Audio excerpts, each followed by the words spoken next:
might have heard of this statement called the midlife crisis, or what do you do for the second half of your life? And most times when you think of a midlife crisis, you think of an older boomer that's driving a convertible or just bought himself a Corvette and is wearing the jorts and the New Balances and all these things and just having this midlife crisis. Not to say that I'm that guy because I just picked up a convertible and no, I'm not wearing jorts, but if you are trying to get more clear on where you want to take your life in the future and maybe potentially think of a second career or reinventing yourself, I implore you to watch this next video. So stay tuned and we'll talk about your second life.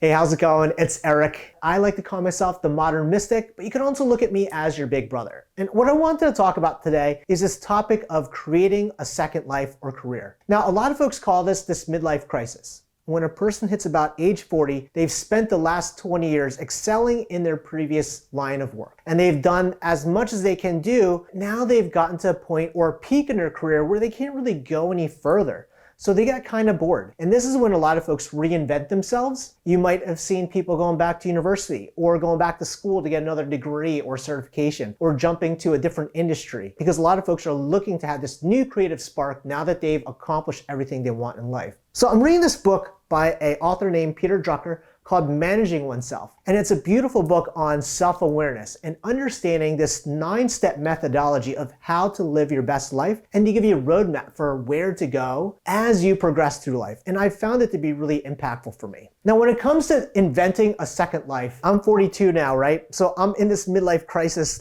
phase or range of my age. And when it comes down to it, I've held a lot of different positions in the past. When I was in school, I ran a business called Hypertechnocraft selling car parts. I got out of that business and I got into selling health insurance and then life insurance and then financial planning and then the tax world and then the YouTube side of social media and then the tax world once again. So I've held all of these different, I guess you can call them jobs. Now at this point, I've been in the tax and accounting space for over 12 years. And I'm kind of at the peak of my career, making great income. I got a great team. I got 6 employees that work for me. Everything is going well, but I've finally gotten to a point of being in a position of financial abundance and enjoying what I do, but realizing that there's more to life than just looking at tax returns. What I started realizing is as I got and progressed in my tax business, as my business was growing, everything was great. Financially, everything was going well. My team was growing really well. My client base was fantastic. I got more and more clear of who I wanted to work with, when I wanted to work, and how I wanted to work. I even lived internationally. My son and I lived in Bali for 2 months, and we traveled cross country all while running a business. And it sounds amazing, right? But as I progressed in this last year, I started realizing that for me, although I'm really good in the financial and tax and accounting side of things, I really, really, really love mentoring and guiding folks in terms of plant medicine and breath work and meditation. So I started building the second life for myself, the second career for myself that is now blossoming and turning into a position where I have 2 businesses running at the same time. So now I got this YouTube channel that I'm sharing all this cool stuff, but I have another business that focuses on this coaching and mentorship side of the world.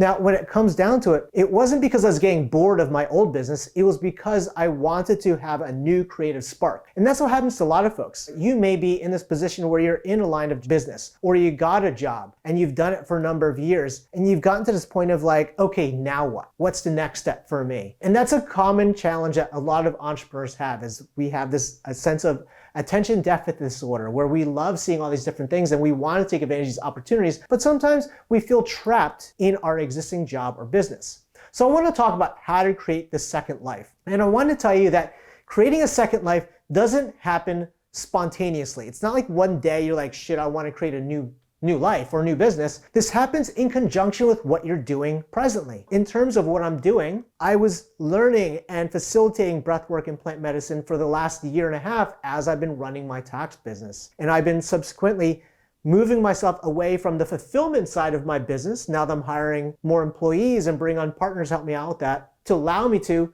migrate more into this mentorship and coaching side of the world. So when it comes down to it, I want to ask you a question and give you a thought process to journal on. Where do you see yourself when you hit age 40 or age 50. For some of you that are watching this video, that might be a long ways out. You might just be in the beginnings of your career. Maybe you're just graduating college right now and you're 21 or 22. And the age 40 is a long way out. But I still want to play this game and have you entertain this question of where do you see yourself at age 40 or age 50? Do you see yourself still doing what you're doing right now? If not, how can you start building towards that eventual transition? There was a study done on philanthropists and people working in nonprofits. And people used to believe that as people retire, they would convert over to work in philanthropy or nonprofits. However, research has shown that the people that, when retirement, moved into philanthropy and nonprofits didn't immediately do that. They were already doing nonprofit work while they're in their professional life. As you start considering where you want to take your life, maybe it is working in nonprofits, maybe it is working in philanthropy. How can you integrate those things into your life right now?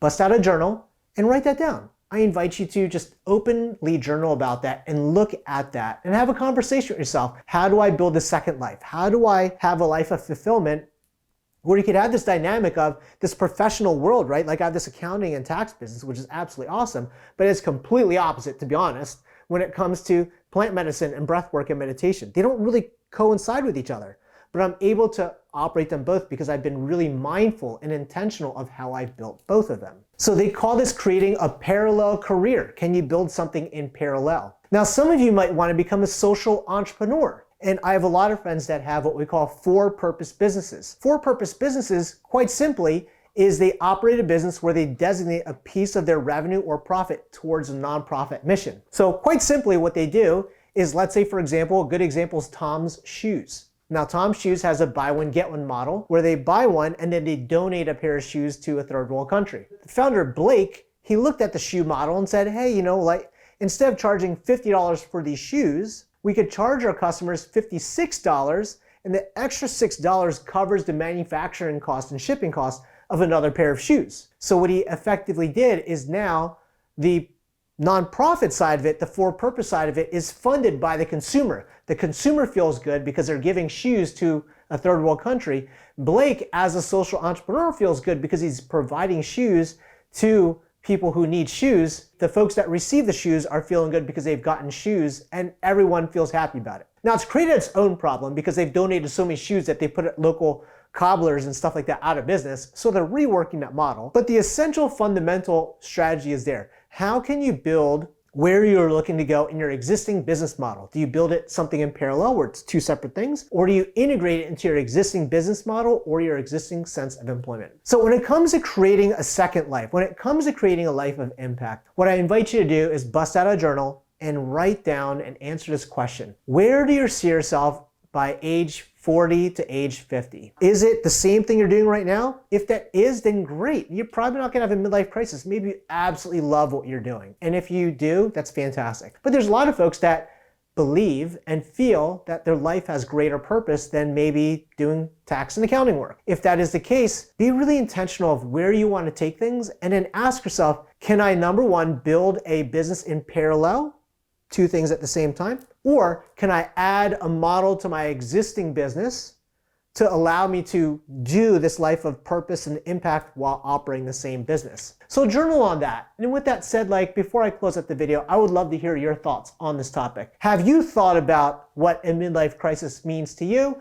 And what do you plan to do when you get to the age of 40 or 50? And it might sound far out, but as they always say, a failure to plan is all sparked from a plan to fail. No, what is that? Oh, failing to plan is never mind. You get what I'm trying to say. If you don't plan, you're basically gonna lead yourself to failure. So with that said, I would love to hear your comments. If you're new here, smash that like button. Let me know how I'm doing. I would love to see your feedback, and also drop some comments down in the section below. If you're new here, hit the subscribe button. And with that said, again, my name is Eric. Treat me or look at me as your big brother. They call me the Modern Mystic, helping you find freedom and abundance. And I'll see you again next week. Take care. Peace.